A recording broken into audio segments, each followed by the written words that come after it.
அடுத்தது இல்லற வாழ்க்கையை நடத்தக்கூடியவர்களுடைய முக்கியமான பண்பாக வள்ளுவர் முதலாக குறிப்பிடக்கூடியது எது அப்படின்னா அன்பு. ஸோ அந்த வரிசையுமே தெளிவா தெரிஞ்சு வச்சுக்கோங்க. அந்த வரிசைகளை கொடுத்துமே நமக்கு கேட்கலாம்.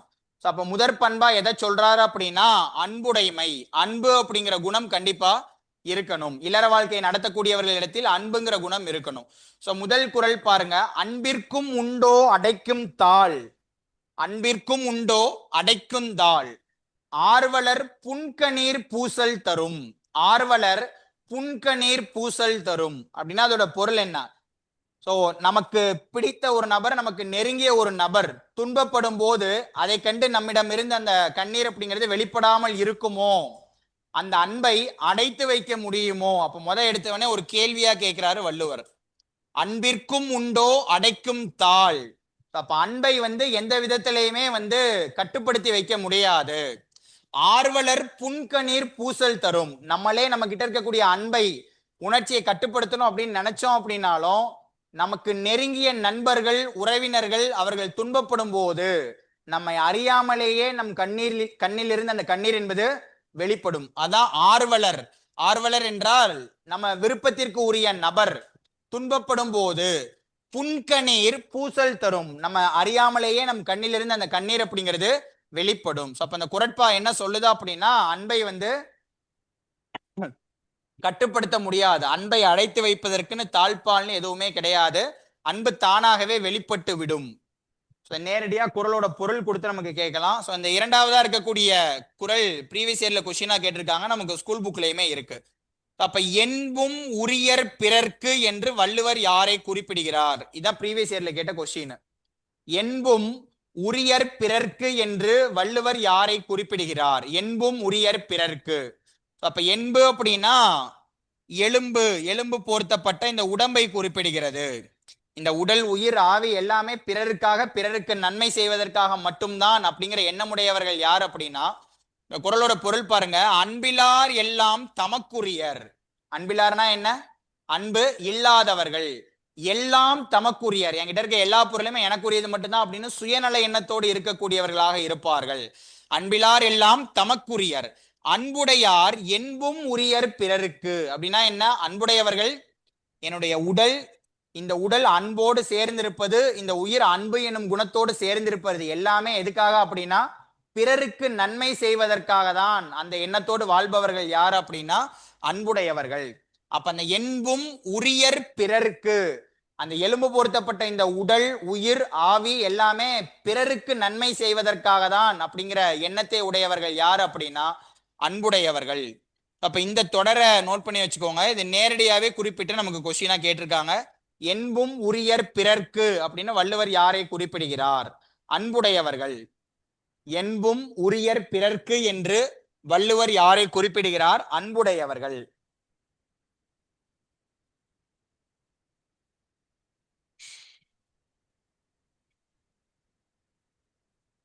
அன்போடு இயைந்த வழக்கென்ப ஆறுயிருக்கு என்போடு இயைந்த தொடர்பு. அன்போடு இயைந்த வழக்கென்ப. அந்த வழக்கு அப்படிங்கிறது என்ப அப்படின்னா வழக்கு, என்பர் அப்படின்னா பொருள். அப்ப இந்த உடல் உயிரோடு சேர்ந்திருப்பதே எதற்காக தான்? இந்த உடல் உயிரோடு சேர்ந்து இருக்கக்கூடிய இந்த வாழ்க்கையே எதற்காக தான் அப்படின்னு வள்ளுவர் சொல்றாரு அப்படின்னா இங்க வாழக்கூடிய எல்லா உயிர்களிடத்தும் அன்பு காட்டுவதற்காக தான். ஸோ அதுதான் சொல்றாங்க அன்போடு இயைந்த வழக்கென்ப. ஸோ அப்ப அன்பு எனும் குணத்தோடு சேர்ந்ததுதான் இந்த வாழ்க்கை. அன்பு எனும் குணத்தோடு சேர்ந்ததுதான் இந்த வாழ்க்கை. ஸோ அதை அடுத்து எப்படி குறிப்பிடுறாருன்னு பாருங்க. ஆறுயிருக்கு என்போடு இயைந்த தொடர்பு. இந்த உயிருக்கும் உடலுக்கும் உண்டான தொடர்பு அப்படிங்கிறதே எதற்காக தானா? அன்பு அப்படிங்கிற குணத்தை வெளிப்படுத்துவதற்காக தான். அப்ப ஆறுயிருக்கும் என்போடு இயைந்த தொடர்பு அப்படிங்கிறது எதற்காகன்னு வள்ளுவர் சொல்றாரு அப்படின்னா அன்பு எனும் குணத்தை வெளிப்படுத்துவதற்கு. உயிருக்கும் உடலுக்கும் இடையேயான தொடர்பு என்பது இந்த உயிரோடு உடல் ஒன்றிணைந்திருப்பது. மெய் உடல் உயிர் ரெண்டு தனித்தனியா இருந்தா அது எப்படி இருக்கும்? மெய்யோடு உடல் சேர்ந்ததுதான் உயிருள்ள உடல். அப்ப அந்த உயிருள்ள உடல் இருக்கிறதே எதற்காக தான் அப்படின்னு வள்ளுவர் சொல்றாரு அப்படின்னா அன்போடு இயைந்த வழக்கென்ப. அன்போடு இயைந்த வாழ்க்கையை வாழ்வதற்காக தான் இந்த உயிர் என்பது இந்த உடலோடு இணைந்துள்ளது. அன்போடு சேர்ந்த வாழ்க்கையை வாழ்வதற்காக தான் உடல் உயிரோடு இணைந்துள்ளது. அதுதான் இந்த குறளினுடைய பொருள்.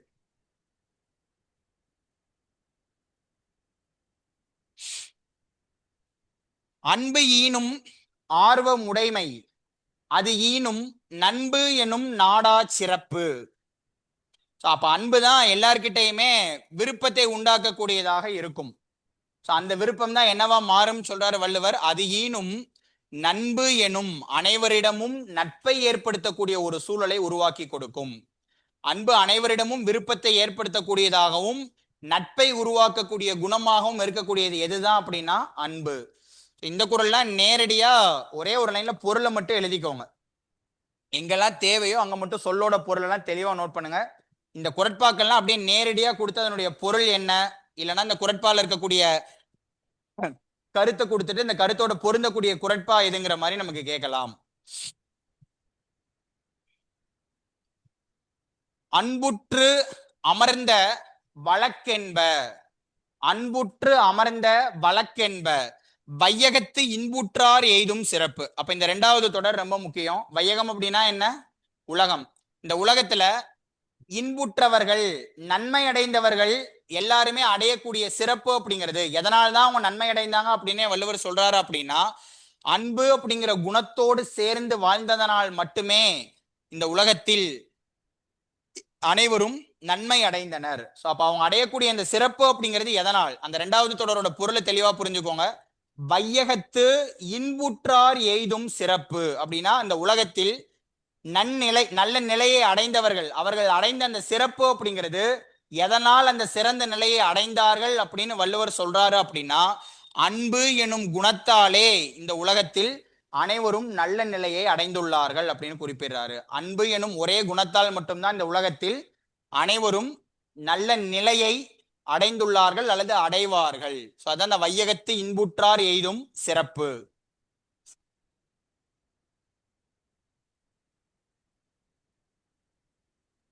சார் வழக்குன்னு என்னங்க சார்? வழக்கு அப்படின்னா ஒரு தொடர்ச்சி, நம்ம தொடர்ந்து பின்பற்றக்கூடியது அப்படின்னு பொருளுங்க மேம். உலக வழக்கு அப்படின்னு சொல்லுவோம்ல. அப்ப அன்பு அப்படிங்கிற அந்த குணத்தை பின்பற்றக்கூடியதனால் மட்டுமே மக்கள் நல்ல நிலையை அடைகிறார்கள் அப்படிங்கிறது வழக்கு அப்படின்னா தொடர்ந்து பின்பற்றக்கூடிய ஒரு விடயத்தை வழக்கு அப்படின்னு சொல்லுவாங்க மேம். இடத்துல வழக்கு அப்படின்னா நெறி அப்படிங்கிற பொருளையும் வரும்.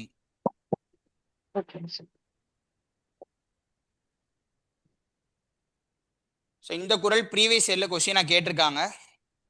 அறத்திற்கே அன்பு சார்பென்ப அறியார் மரத்திற்கும் அக்தே துணை. அறத்திற்கே அன்பு சார்பு என்ப. பாப்பா அறம் சார்ந்த செயல்களுக்கு மட்டும்தான் அன்புங்கிற குணம் தொடர்புடையதா? மரம் அப்படின்னா என்ன? மரம்னா என்ன? வீரம். வீரம் வெளிப்படுவதற்கும் காரணமாக அன்புதான் இருக்கிறது. அப்ப மரத்திற்கும் துணை அப்படின்னு வள்ளுவர் எதை சொல்றாரு அப்படின்னா அன்பு என்ற குணம்.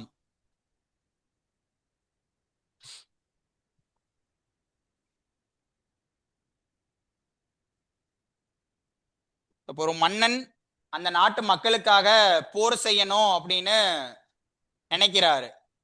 போர் செய்யணும்னா அந்த மன்னன் தன்னுடைய வீரத்தை வெளிப்படுத்துறாரு. எதுக்காக தன்னுடைய வீரத்தை வெளிப்படுத்துறாரு? அந்த இடத்துல தன் மக்கள் மீது கொண்ட அன்பினால். அதான் அந்த இடத்துல அதோட பொருள். அறத்திற்கு மட்டுமே அன்பு அப்படிங்கிறது துணை கிடையாது. மரம் வீரம் வெளிப்படுவதற்கும் காரணமாக அமையக்கூடியது எதுதான் அப்படின்னா அன்புதான். அறத்திற்கும் மரத்திற்கும் அன்பே துணை. அறத்திற்கும் மரத்திற்கும் அன்பே துணை. என்பில் அதனை வெயில் போல காயுமே அன்பில் அதனை அறம். நேரடியா அந்த குறளினுடைய பொருள் மட்டும் தெரிஞ்சுக்கிட்டா போதும். என்பில் அதனை வெயில் போல காயுமே. ஸோ சின்ன சின்ன பூச்சிகள் அதுக்கெல்லாம் உடல் அளவுல எலும்பு அப்படிங்கிறதே கிடையாது. அந்த பூச்சிகள் எல்லாமே வெயில் படும் போது துன்பப்படக்கூடியதாக இருக்கும். அந்த பூச்சிகள் எல்லாமே வெயில் படும் போது துன்பப்படும். ஸோ அதை எதோட ஒப்பிடுறாங்க அப்படின்னா என்பில் அதனை வெயில் போல காயுமே. எப்படிலாம் எலும்பில்லாத அந்த சின்ன சின்ன பூச்சிகள் எல்லாம் எப்படி வெயில் வருத்துதோ அதே மாதிரி உயிருள்ள இந்த மனிதர்கள் அன்பு அப்படிங்கிற குணத்தை பின்பற்றல அப்படின்னா அறம் என்பது மனிதர்களை வருத்தும். எலும்பில்லாத பூச்சிகளை எலும்பில்லாத பூச்சிகளை வெயில் வருத்துவது போல அன்பில்லாத மனிதர்களை அறம் வருத்தும். அன்பில்லாத மனிதர்களை அறம் வருத்தும்.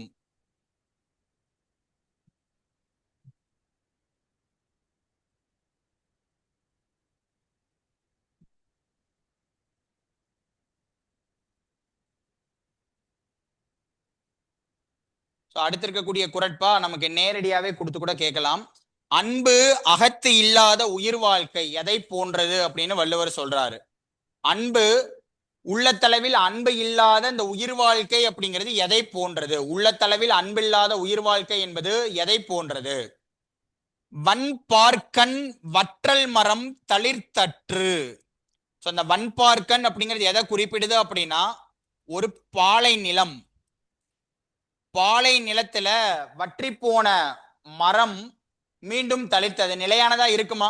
பாலை நிலத்துல வற்றி போன மரம் தளிர்க்கிறது அப்படிங்கிறதே அரிதானது. ஒருவேளை அப்படி தளிர்த்தாலும் அது நிலையானதா இருக்குமா அப்படின்னா நிலையானதா இருக்காது. அப்படிதான் அன்பு இல்லாதவர்களுடைய வாழ்க்கை அப்படிங்கிறதும் எப்பவுமே தளிர்க்கவே தளிர்க்காது, நல்ல நிலையை அடையவே அடையாது. அன்பில்லாத உயிர் வாழ்க்கை, அன்பு உள்ளத்தில் இல்லாத உயிர் வாழ்க்கை எதை போன்றது? அன்பு உள்ளத்தில் இல்லாத உயிர் வாழ்க்கை எதை போன்றது? அன்பு உள்ளத்தில் இல்லாத உயிர் வாழ்க்கை எதை போன்றது? இந்த பொருளை கரெக்டா நோட் பண்ணிக்கோங்க. பாலை நிலத்தில் வற்றி போன மரம் தளிர்த்ததை போன்றது. அது நிலையானதா இருக்காது. அதே மாதிரி வாழ்க்கையும் ஒரு நிலையான வாழ்க்கையாகவும் முன்னேற்றமுடைய வாழ்க்கையாகவும் இருக்காது. எந்த வாழ்க்கை அப்படின்னா அன்புங்கிற குணத்தை பின்பற்றாத வாழ்க்கை. இது என்னன்னு சொன்னோம்னா இல் பொருள் உவமை அணி அப்படின்னு சொல்லுவோம். இல் பொருள் உவமை அணி. உவமை அப்படின்னாலே ஒரு பொருளுக்கு, ஒரு விடயத்துக்கு, ஒரு நிகழ்வுக்கு இன்னொரு நிகழ்வை எடுத்துக்காட்டா குறிப்பிடக்கூடியது. அப்ப அன்பில்லாத வாழ்க்கை அப்படிங்கிறது எப்பயுமே பட்டு போய் தான் இருக்கும், வளர்ச்சியே அடையாது. அது மாதிரிதான் பாலை நிலத்துல ஒரு பட்டு போன மரம் அப்படிங்கிறது தளிர்க்கவே தளிர்க்காது, அதுவும் அப்படியே தான் இருக்கும். அப்ப அதை ஒப்பிடுறோம். பாலை நிலத்துல பட்டு போன மரம் தளிர்த்ததை போன்றதுன்னு குறிப்பிடுறாங்க. பாலை நிலத்துல பட்டு போன மரம் தளிர்க்குமா? இந்த இடத்துல எப்படி குறிப்பிடுறாங்கன்னா தளிர்த்தாலும் நிலையானதா இருக்காது, அதை போன்ற அன்பில்லாத வாழ்க்கைன்னு குறிப்பிடுறாங்க. ஆனால் நமக்கு பாலை நிலத்துல ஒரு மரம் பட்டு போனால் மீண்டும் தளிர்க்குமா? தளிர்க்காது. அப்ப அது நடக்கவே நடக்காத நிகழ்வு. அந்த நடக்காத நிகழ்வை சொல்றதுனால அது என்னன்னு சொல்லுவோம் அப்படின்னா இல்லாத பொருள், இல்லாத நிகழ்வு. அதனால அது இல் பொருள் உவமை அணி அப்படின்னு சொல்லுவோம். அணியை தெரிஞ்சு வச்சுக்கோங்க. விளக்கம் ஏதாவது புரியலன்னா கேளுங்க. ஒரு சில முக்கியமான குறட்பா மட்டும். ஏன்னா போன முறை நமக்கு ஒரு பாடல் வரியை கொடுத்து அணி இலக்கணமே ஜிஎஸ் பார்ட்ல கேட்டிருந்தாங்க குரூப் 2 எக்ஸாம்ல. அந்த அணி தெரிஞ்சு வச்சுக்கோங்க. அடுத்தது புறத்துறுப்பு எல்லாம் எவன் செய்யும் யாக்கை, அகத்துறுப்பு அன்பில் அவருக்கு. உள்ளத்தளவுல அன்பு அப்படிங்கிற குணம் இல்லை அப்படின்னா தோற்றத்தளவுல என்ன உறுப்புகளை பெற்றிருந்தாலும் எந்த பயனுமே கிடையாது. அப்ப இங்க ஒரு கேள்வியா சொல்றாரு வள்ளுவர். புறத்துறுப்பு எல்லாம் எவன் செய்யும் யாக்கை. புறத்துறுப்பு அப்படின்னா என்ன? புறம்னா வெளியே. வெளி தோற்றத்துல கைகால்கள் இந்த நல்ல உறுப்புகளை பெற்றிருப்பதால் தோற்றத்தளவுல நல்ல உடல் நலத்தோட இருந்தும் உள்ளத்தளவுல இருக்க வேண்டிய உடல் நலமான அன்புங்கிற குணம் இல்லை அப்படின்னா அதனால் எந்த பயனுமே கிடையாது. அதான் அகத்துறுப்பு அன்பில் அவருக்கு. புறத்துறுப்பு எல்லாம் எவன் செய்யும் யாக்கை, யாக்கை அகத்துறுப்பு அன்பில் அவருக்கு. உள்ளத்தளவில் அன்பு அப்படிங்கிற குணம் இல்லை அப்படின்னா அதனால் எந்த பயனுமே கிடையாது, அந்த வாழ்க்கையினால் எந்த பயனுமே கிடையாது.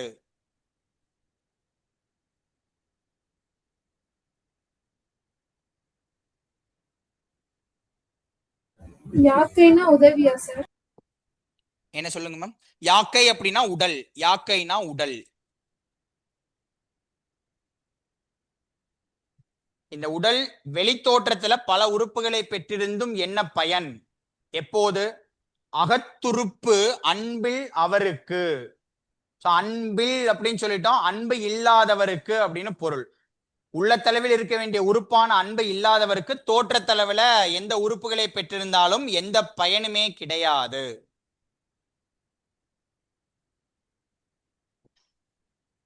அன்பின் வலியது உயிர்நிலை அஃதெல்லாருக்கு என்பு தோல் போர்த்த உடம்பு.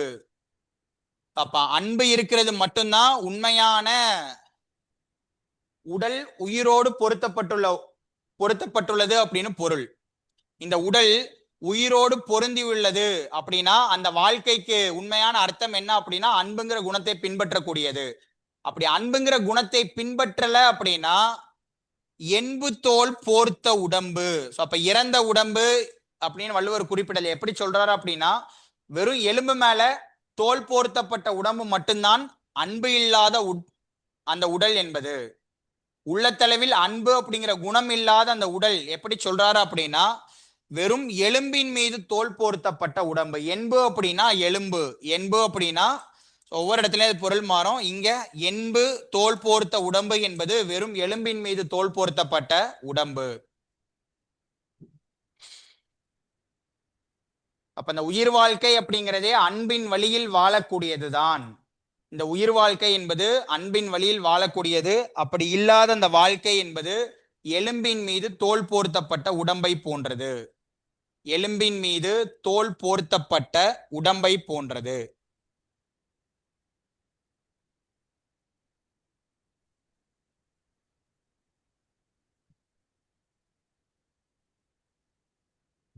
அடுத்தது விருந்தோம்பல்.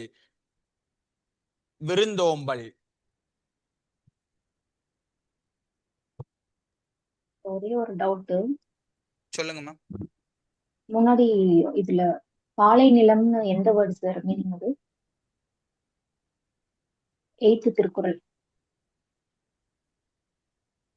சொல்லுங்க மேம். பாலை நிலம்னு எந்த வேர்டு சார் சொன்னீங்க? எஸ், எந்த சொல்ல வருதுன்னு கேக்குறீங்களா? வன்பார்க்கன், வலிமையான பாலை நிலத்தில் அப்படின்னு பொருள். வன்னா வலிமை, அந்த இடத்துல பார்க்கன் அப்படிங்கிறது, அந்த வன்பார்க்கன் அப்படிங்கிறதா வலிமையான பாலை நிலத்தை குறிப்பிடுகிறது. அந்த வன்பார்க்கன் அப்படிங்கிற சொல்லுதான் இந்த பார்க்கன், இந்த பார் அப்படிங்கிற சொல்லுதான் பாலை நிலத்தை குறிப்பிடுகிறது. வலிமையான பாலை நிலத்தில் ஒரு பட்டுப்போன மரம் எப்படி தளிர்க்காதோ அது போல அன்பில்லாத வாழ்க்கை என்பது தளிர்க்கவே தளிர்க்காது. அதே மாதிரி 9th one மட்டும் ஒரு தடவை எக்ஸ்பிளைன் பண்ணுங்க. புரியலங்க மேம். 9வது குறளுங்களா? புறத்துறுப்பு எல்லாம் எவன் செய்யும். வெளி தோற்றத்துல கை கால்கள் கண்கள் எல்லாமே நல்லா இருந்து ஒரு தோற்றத்தை பெற்ற உடலாக இருந்தாலும் உள்ளத்தளவுல அன்பு அப்படிங்கிற குணம் இல்லை அப்படின்னா அதனால் எந்த பயனுமே கிடையாது.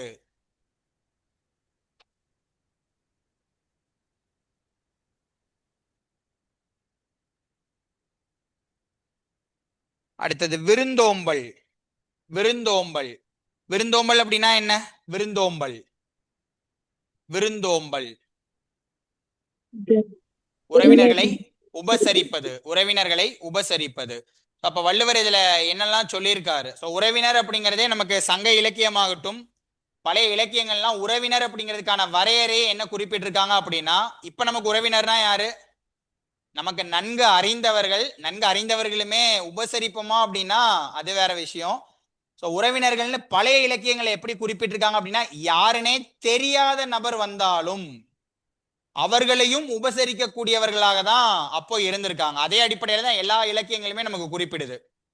புதுமை, அந்த ஒரே ஒரு சொல்லதான் பயன்படுத்துவோம். புதுமை, யாருனே தெரியாதவர்கள், அவங்களும் விருந்தினர்கள் தான். அதனாலதான் இப்ப நம்ம முன்னாடி குறள்ல பார்க்கும்போது விருந்தினர் சுற்றத்தார்னு பிரிச்சோம், பார்த்தோமா? விருந்தினர் சுற்றத்தார் ஒரு குறட்பால நமக்கு கொடுத்திருந்தாங்க. தென்புலத்தார் அப்படின்னு வரிசையா வரும்போது விருந்தினரை தனியா பிரிக்கிறோம், சுற்றத்தார் உறவினர்களை தனியா பிரிக்கிறோம். விருந்தோம்பல் முதல் குறள் பாருங்க. இருந்தோம்பி இல்வாழ்வது எல்லாம் விருந்தோம்பி வேளாண்மை செய்தற் பொருட்டு. அந்த வேளாண்மைங்கிற சொல் வள்ளுவர் நிறைய இடங்கள்ல பயன்படுத்தி இருப்பாரு. என்ன பொருள்ல பயன்படுத்தி இருப்பாரு அப்படின்னா உதவி அப்படிங்கிற பொருள்ல பயன்படுத்தி இருப்பாரு. வேளாண்மை அப்படிங்கிற சொல்லுக்கு உதவி அப்படிங்கிற பொருள்ல பயன்படுத்தி இருப்பாரு. வேளாண்மைங்கிற சொல்ல உதவிங்கிற பொருள்ல பயன்படுத்தி இருப்பாரு. ஏன் அங்க உதவிங்கிற சொல்லுக்கு வேளாண்மையை பயன்படுத்தி இருக்காரு? அந்த உழவு தொழில் செய்யக்கூடியவர்கள் தான் எந்த பயனையுமே எதிர்பாராம நமக்கு விவசாயம் செய்து பயிரை விளைவித்து கொடுக்கக்கூடியவர்கள். அதே மாதிரி ஒருவர் பிறருக்கு செய்யக்கூடிய உதவி என்பதும் பயன் எதிர்பாராததா இருக்கணும். அதனால உதவின்னு பொருள் தர்ற எல்லா இடங்கள்லையும் பெரும்பாலான இடங்கள்ல வேளாண்மை அப்படிங்கிற சொல்ல பயன்படுத்தி இருப்பாரு. வேளாண்மை. அப்ப இருந்தோம்பி இல்வாழ்வதெல்லாம் விருந்தோம்பி வேளாண்மை செய்தற் பொருட்டு. அப்ப இல்லற வாழ்க்கை நடத்தக்கூடியதனுடைய பயனே என்னதான் அப்படின்னு குறிப்பிடுறாரு அப்படின்னா விருந்தோம்பல் மூலமாக பிறருக்கு உதவி செய்வது. இருந்தோம்பி அப்படின்னா என்ன? இருந்தோம்பி அப்படின்னா செல்வத்தை சேர்த்து வைத்து இந்த இல்லற வாழ்க்கை நடத்தக்கூடியதனுடைய பயன். அதான் இருந்தோம்பி இல்வாழ்வதெல்லாம். இருந்தோம்பி என்பது பொருளை சேர்த்து இந்த இல்லற வாழ்க்கை நடத்தக்கூடியதனுடைய பயன் அப்படின்னு வள்ளுவர் எதை சொல்றாரு அப்படின்னா விருந்தினரை உபசரித்து அவர்களுக்கு நன்மை செய்வதற்காக தான். அதான் விருந்தோம்பி வேளாண்மை செய்தற் பொருட்டு. இருந்தோம்பி இல்வாழ்வதன் பயன் விருந்தினரை உபசரித்து உதவி செய்வது. இருந்தோம்பி இல்வாழ்வதன் பயன் அப்படின்னா செல்வத்தை சேர்த்து இல்லற வாழ்க்கை வாழ்வதனுடைய பயன் வள்ளுவர் எதை சொல்றாரு அப்படின்னா விருந்தினர்களை உபசரித்து அவர்களுக்கு உதவுவது. இந்த வேளாண்மைங்கிற சொல்லுக்கு உதவி அப்படிங்கிற பொருள் எழுதிக்கோங்க. சோ அடுத்த குறள் நமக்கு பாடப்புத்தகத்திலேயே இருக்கு. விருந்து புறத்த தானுண்டல் சாவா மருந்தெனினும் வேண்டற்பாற்றன்று. விருந்து புறத்த. அந்த விருந்து புறத்த அப்படிங்கிறது என்ன அப்படின்னா விருந்து என்பது விருந்தினர்களை குறிப்பிடுகிறது. விருந்தினர்கள் நமக்கு அருகிலேயே பக்கத்திலேயே இருக்கிறாங்க. அப்படி விருந்தினர்கள் அருகில் இருக்கும் போது விருந்தினர்கள் பக்கத்தில் இருக்கும் போது எந்த மாதிரியான குணத்தை நம்ம பின்பற்றக்கூடாது அப்படின்னா தான் உண்டல் சாவா மருந்தெனினும். அப்ப சாவா மருந்துன்னு சொல்லக்கூடிய அமிழ்தமாகவே இருந்தாலும் சரி விருந்தினரை பக்கத்துல வச்சுக்கிட்டு நம்ம மட்டுமே உண்ணக்கூடிய அந்த குணம் என்பது ஏற்றுக்கொள்ளத்தக்கது கிடையாது. அத விருந்து புறத்த அப்படின்னா விருந்தினர் பக்கத்துல இருக்கும்போது அமிழ்தமாகவே இருந்தாலும் நம்ம உண்ணக்கூடாது. அப்ப விருந்தினர் இருந்தா அவங்களுக்கு உபசரிச்சுதான் உண்ணணும் அப்படிங்கிறத அதை இன்னும் ஒரு நிலை மேல போய் எப்படி சொல்றாரு? அமிழ்தமாகவே இருந்தாலும் அப்படின்னு குறிப்பிடுறாரு. அமிழ்தமாகவே இருந்தாலும் சாவா மருந்தாகிய அமிழ்தமாகவே இருந்தாலும் அதை நாம் மட்டும் உண்ணக்கூடாது. விருந்தினர் அருகில் இருக்கும்போது அமிழ்தமாக இருந்தாலும் தான் உண்ணக்கூடிய பண்பு என்பது ஏற்றுக்கொள்ளத்தக்கதன்று.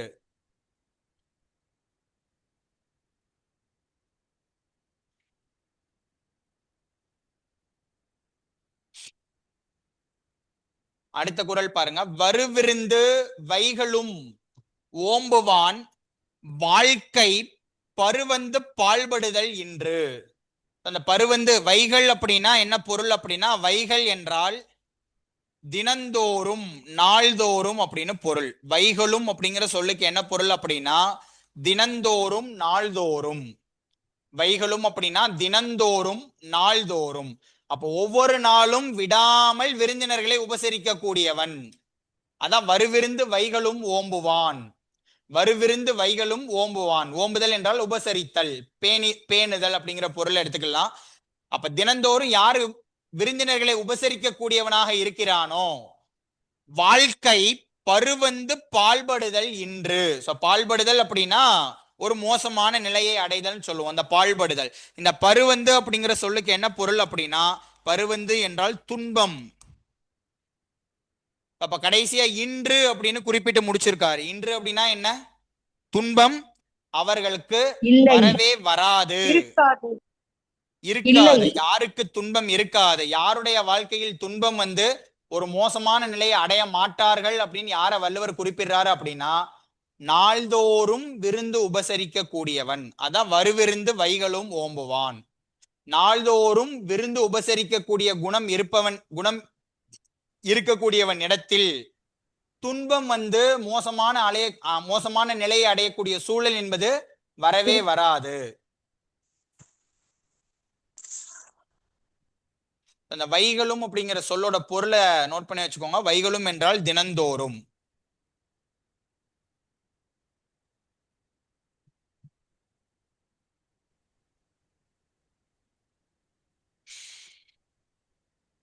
அடுத்தடுத்து இருக்கக்கூடிய குறட்பாக்கள் எல்லாமே நமக்கு இந்த விருந்தோம்பல்ல ப்ரீவியஸ் இயர்ல கேட்டிருக்காங்க.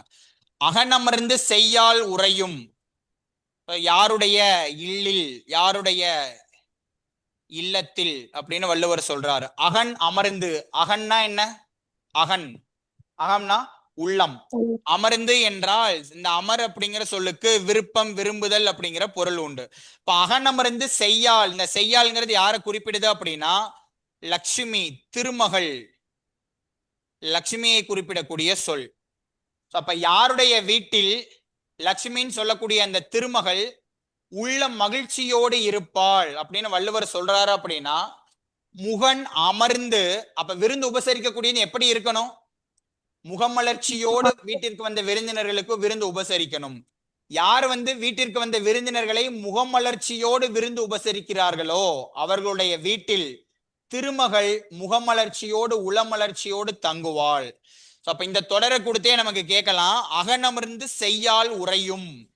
யாருடைய வீட்டில் திருமகள் தங்குவாள் அப்படின்னு வள்ளுவர் குறிப்பிடுறாரு அப்படின்னா, யாருடைய இல்லறத்தில் திருமகள் தங்குவாள் அப்படின்னு வள்ளுவர் சொல்றாரு அப்படின்னா, முகம் மலர்ச்சியோடு விருந்து போற்றக்கூடியவரினுடைய இல்லத்தில், முகம் மலர்ச்சியோடு விருந்து போற்றுபவரின் இல்லத்தில். நமக்கு இன்னும் கொஸ்டின் எப்படி கேட்கலாம் அப்படின்னா, எந்தெந்த அதிகாரத்தெல்லாம் நிறைய முறை கொஸ்டின் கேட்டிருக்காங்களோ அந்த அதிகாரத்துல மற்ற குறள்களுக்கும் நீங்க பொருளை தெளிவா படிச்சு வச்சுக்கணும்.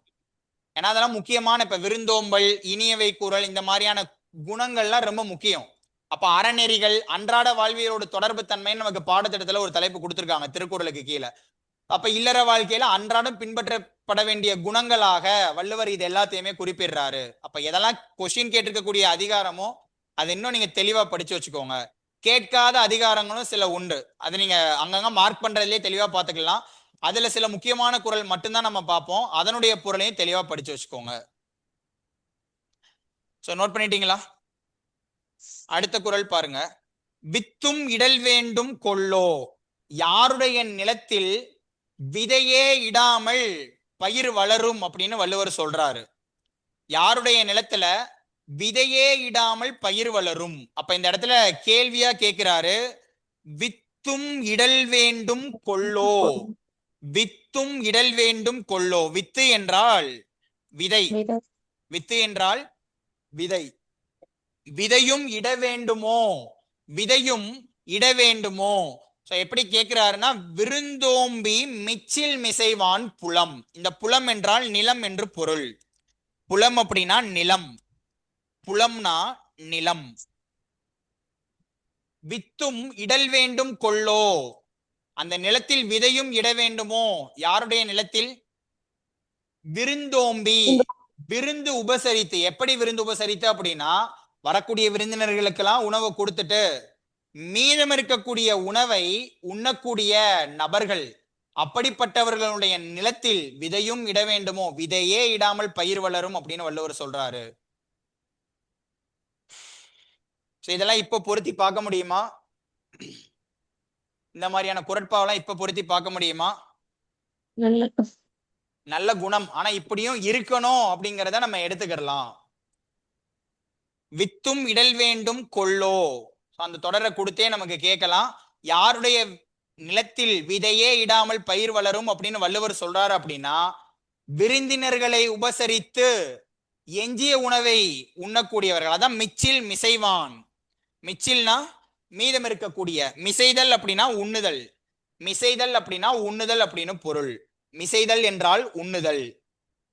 நீங்க பொருள் தொடரா எழுதலனாலும் அங்கங்க சொல்லோட பொருளை எழுதிட்டு குறளோட பொருளை உள்வாங்கி வச்சுக்கோங்க. நீங்க ஒரு டைம் 2 டைம் வீடியோ பார்த்தோ திருக்குறள் புக்கு ஒன்று கையில வச்சுக்கோங்க.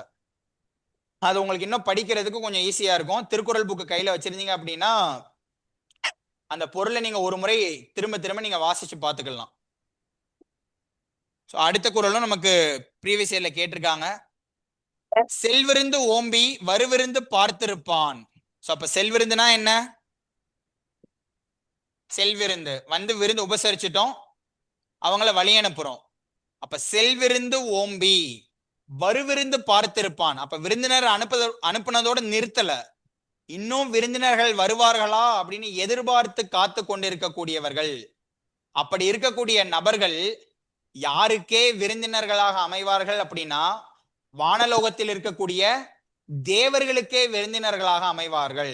ப்ரீவியஸ் இயர்ல கேட்டிருக்காங்க. வானலோகத்தில் இருக்கும் தேவர்களுக்கே விருந்தினர்களாக அமையக்கூடியவர்கள் அப்படின்னு வள்ளுவர் யார சொல்றாரு அப்படின்னா, யார குறிப்பிடுறாரு? வந்த விருந்தினரை உபசரித்து அடுத்து விருந்தினருக்காக எதிர்பார்த்து காத்திருப்பவர்கள்.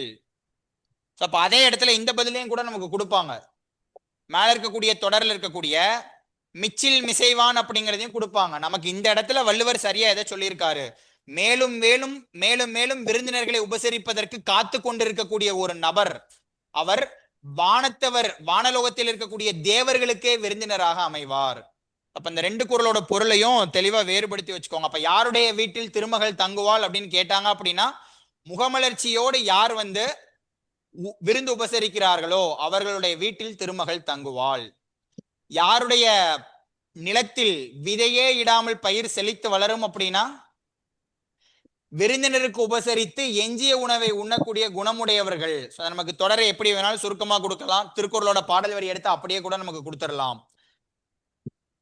யார் எப்படிப்பட்ட விருந்து உபசரிக்கக்கூடியவர்கள், வானலோகத்தில் இருக்கக்கூடிய தேவர்களுக்கு விருந்தினர்களாக அமைவார்கள்.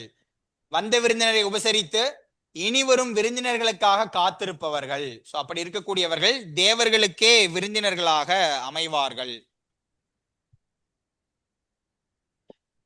அடுத்த குறள் பாருங்க. இணை துணை தென்பது ஒன்றில்லை.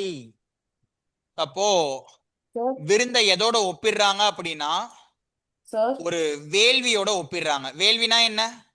வேள்வி, யாகம்.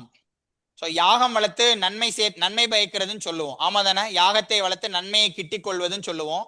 அப்போ ஒரு யாகத்தை வளர்த்து நன்மையை கிட்டிக் கொள்வது, அதற்கு இணையானது என்ன அப்படின்னா விருந்தை உபசரித்து அதனால் கிட்டக்கூடிய நன்மை. அப்ப இந்த இடத்துல விருந்த வேள்வியோட ஒப்பிடுறாங்க அப்படிங்கறத தெரிஞ்சு வச்சுக்கோங்க. விருந்த வேள்வி, யாகம் வளர்த்து கிட்டக்கூடிய பயனையும் விருந்து உபசரித்து கிட்டக்கூடிய பயனையும் ஒப்பிடுறாங்க. இந்த குறளோட பொருள் அது இல்ல. குறளோட பொருள் என்ன சொல்றாங்கன்னு பாருங்க. குறளினுடைய பொருள் பாருங்க. இணை துணைத்து என்பதொன்று இல்லை. இணை துணைத்து என்பதொன்று இல்லை. நம்ம ஒருத்தவங்களுக்கு விருந்து உபசரிச்சிட்டோம் அப்படின்னா, ஒரு விருந்து உபசரிச்சாலே நமக்கு இந்த அளவுக்கு பயன் கிட்டும் அப்படின்னு ஒரு குறிப்பிட்டு சொல்லிட முடியுமா? எல்லா நேரத்திலையும் ஒரே மாதிரியா சொல்ல முடியுமா அப்படின்னா, நம்ம யாருக்கு விருந்து உபசரிக்கிறோம்? ஒரு வறியவருக்கு விருந்து உபசரிக்கிறோமா?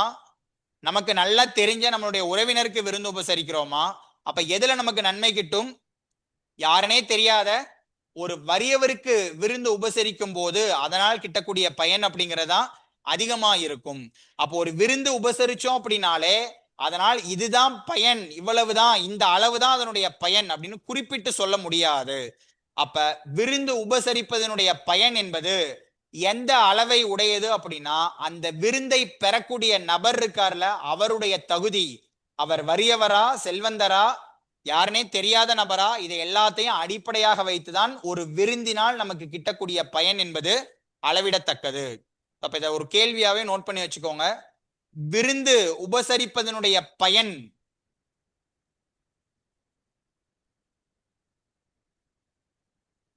விருந்து உபசரிப்பதனால் கிட்டும் பயன் எத்தகைய அளவினை உடையது? விருந்து உபசரிப்பதால் கிட்டும் பயன் எத்தகைய அளவினை உடையது? சொல்லுங்க மேம். சரி, இதுல இணைனா என்ன கேட்டீங்க? புரியலைங்க மேம். இணைனா என்ன? இணைத்துணைத்து அப்படின்னா, இணைத்தல் அப்படின்னா சேர்தல், விருந்தோம்புதல் அப்படிங்கிற பொருளை தான் இந்த இடத்துல பயன்படுத்தும். அந்த இணைதல்ங்கிற சொல்லுக்கு தமிழ் படி பொருள் பார்த்தோம் அப்படின்னா, இணைதல்னா வருந்துதல் அப்படிங்கிற பொருள் வரும். இந்த இடத்துல இணைத்துணைத்து அப்படிங்கிறது இத்தகைய அளவினை உடையது அப்படின்னு பொருள். இணைத்துணைத்து என்றால் இத்தகைய அளவினை உடையது அப்படிங்கிறது இந்த இடத்துல பொருள். இணைத்துணைத்து என்பதொன்று இல்லை, இத்தகைய அளவுதான் விருந்தினால் கிட்டக்கூடிய பயன் நம்ம சொல்ல மாட்டோம். இந்த கொஸ்டின் நோட் பண்ணிட்டீங்களா? விருந்து உபசரிப்பதனால் கிட்டும் பயன் எத்தகைய அளவினை உடையது? கீழே நோட் பண்ணிக்கோங்க. விருந்தை பெறக்கூடிய நபரின் தகுதியின் அளவினை உடையது. விருந்தை பெறும் நபரின்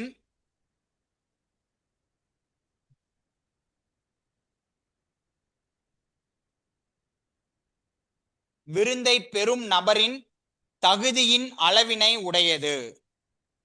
விருந்தை பெறும் நபரின் தகுதியின் அளவினை உடையது.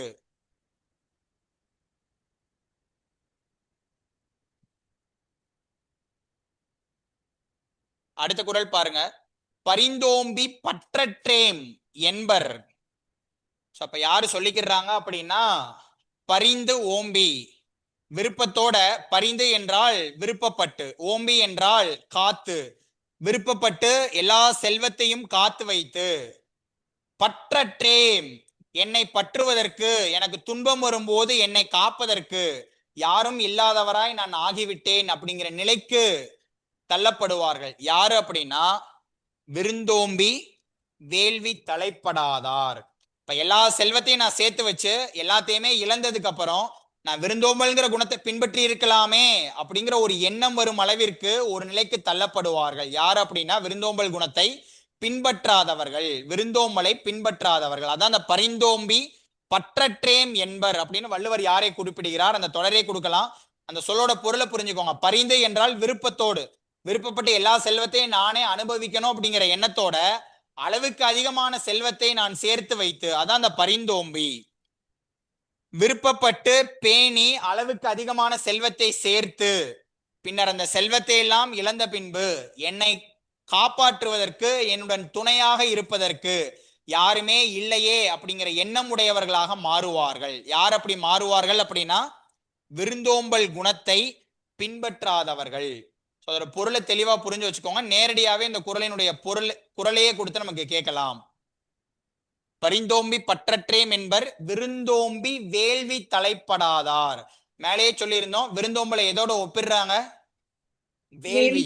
ஒரு யாகத்தை வளர்த்து அதனால் கிட்டக்கூடிய பயன், அதற்கு இணையானது. ஒரு வறியவருக்கு விருந்து உபசரிச்சோம் அப்படின்னா அதற்கு இணையா பயன் கிட்டும்னு சொல்றாரு வள்ளுவர். அதனாலதான் வேள்வி இந்த இடத்துல குறிப்பிட்டிருக்காரு. சோ அதே கூட நமக்கு கொஸ்டினாவே கேட்கலாம். ஒரு யாகத்தை வளர்த்து கிட்டக்கூடிய பயனோடு ஒப்பு நோக்கத்தக்கது எது அப்படின்னா ஒரு வறியவருக்கு விருந்து உபசரித்து அதனால் கிட்டக்கூடிய பயன். அதனாலதான் எல்லா குறட்பாக்களையுமே தொடர்ந்து அடுத்தடுத்து வேள்வி அப்படிங்கிற சொல்ல பயன்படுத்தி இருக்காரு. வேள்வி. அடுத்த குறள் பாருங்க. சோ இது ப்ரீவியஸ் இயர்ல கேட்டிருக்காங்க. செல்வம் இருந்தாலுமே வறிய நிலை அப்படிங்கிறது எது? செல்வம் இருந்த போதும் செல்வம் இருக்கின்ற போதும் அப்போதும் வறுமை நிலை அப்படின்னு வள்ளுவர் எதை குறிப்பிடுறாரு? அதான் உடைமையுள் இன்மை. உடைமை என்றால் செல்வம் இருக்கக்கூடிய நிலை. அளவுக்கு அதிகமா செல்வம் வச்சிருந்தாங்கனாலும் அவர்களுடைய சூழலையும் வறுமை நிலைன்னு வள்ளுவர் சொல்றாரு. எப்போ சொல்றாரு அப்படின்னா விருந்தோம்பல் செய்யாத குணத்தோடு இருக்கும் போது. அளவுக்கு அதிகமான செல்வத்தை ஒருவர் பெற்றிருந்தாலும் அவர் விருந்து உபசரிக்கும் குணத்தை பின்பற்றாத போது, விருந்து உபசரிக்க கூடிய குணத்தை பின்பற்றாத போது அந்த செல்வ நிலையும் எப்படிதான் கருதப்படும் அப்படின்னா வறுமையுடைய நிலையாகவே கருதப்படும். அப்ப இந்த தொடரையே நேரடியா குறிப்பிடலாம். உடைமையுள் இன்மை, செல்வ நிலையிலும் வறுமை அப்படின்னு வள்ளுவர் எதை சொல்றாரு? செல்வ நிலையிலும் வறுமை அப்படின்னு வள்ளுவர் குறிப்பிடக்கூடியது எது அப்படின்னா விருந்தோம்பலை பின்பற்றாத நிலை. விருந்தோம்பல் குணத்தை பின்பற்றல அப்படின்னா எவ்வளவு செல்வம் வைத்திருந்தாலும் அவர்கள் வறியவர்களாக கருதப்படுவார்கள். அதான் உடைமையுள் இன்மை. விருந்தோம்பல் ஓம்பா, அந்த ஓம்புதல் அப்படின்னா பின்பற்றுதல், பேணுதல்னு பொருள். இங்க விருந்தோம்பல் ஓம்பா அப்படின்னா விருந்துபசரிக்கக்கூடிய குணத்தை பின்பற்றாமல் இருப்பது. அந்த குணம் யார்கிட்ட இருக்கும்னு சொல்றாரு அப்படின்னா அந்த மடமை அப்படின்னா என்ன? அந்த ஒரு அறிவில்லாத அந்த குணம் அப்படிங்கிறது மடமை அப்படின்னா ஏற்கத்தகாத தீய குணம் அப்படிங்கிறது யார்கிட்டதான் இருக்கும் அப்படின்னா மடவார்கண் உண்டு. மடவார் என்றால் அறிவில்லாதவர்கள். அப்ப இந்த இடத்துல இந்த உடைமையுள் இன்மைங்கிறது தெரிஞ்சு வச்சுக்கோங்க. அது கொஸ்டினாவே கேட்டிருக்காங்க ப்ரீவியஸ் இயர்ல. செல்வம் இருந்தாலும் வறிய நிலை அப்படின்னு வள்ளுவர் எதை சொல்றாரு அப்படின்னா விருந்து உபசரிக்காத குணத்தை பெற்றிருப்பது.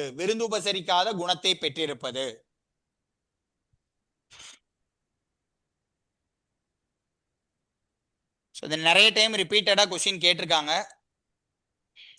வள்ளுவர் விருந்து உபசரிக்கும் போது முகமலர்ச்சி அதை கருத்தாக கொள்ளும் போது எந்த மலரை குறிப்பிடுறாரு? மோப்பக்குலையும் அனிச்சம். மோப்ப என்றால் மோந்து பார்த்தல், முகந்து பார்த்தல். அப்ப அனிச்சம் என்பது மலரை குறிப்பிடும். நம்ம திருக்குறள் தொடர்பான தகவல்கள் படிக்கும் போதே படிப்போம். நமக்கு திருவள்ளுவர் திருக்குறளே ரெண்டே மலர்களை பயன்படுத்தியிருக்காரு. ஒன்னு அனிச்சம், இன்னொன்னு குவளை, அனிச்சம் குவளை அப்படிங்கிற 2 மலர்களை பயன்படுத்தியிருக்காரு.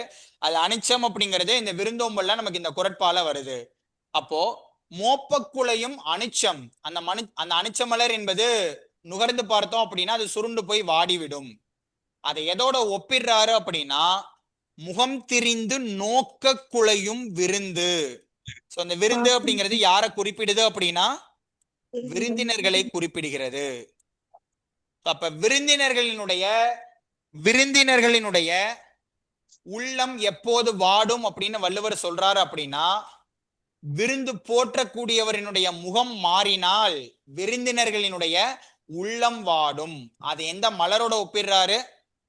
அனிச்ச மலரோட ஒப்பிடுறாரு. அனிச்ச மலர் எப்படி நுகர்ந்து பார்த்தோம் அப்படின்னாலே வாடி விடுமோ, நம்ம விருந்து உபசரிக்கும் போது முகம் இனிய இன்மலர்ச்சியாக இல்லாமல் முக சுழிவோடு அந்த விருந்தை உபசரித்தோமே ஆனால் அதுதான் அந்த விருந்தை பெறக்கூடிய நபர்களினுடைய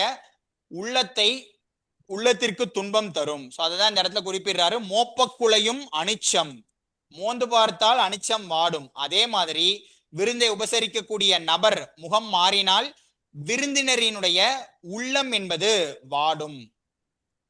அனிச்சமலர் முகந்து பார்த்தால் வாடும், விருந்து உபசரிப்பவரின் முகம் மாறினால் விருந்தினரின் உள்ளம் வாடும். இதை நேரடியாவே நமக்கு கொஸ்டினா கேட்டிருக்காங்க. விருந்தோம்பல்ல இந்த குறட்பாவை ப்ரீவியஸ் இயர்ல கொஸ்டினா கேட்டிருக்காங்க.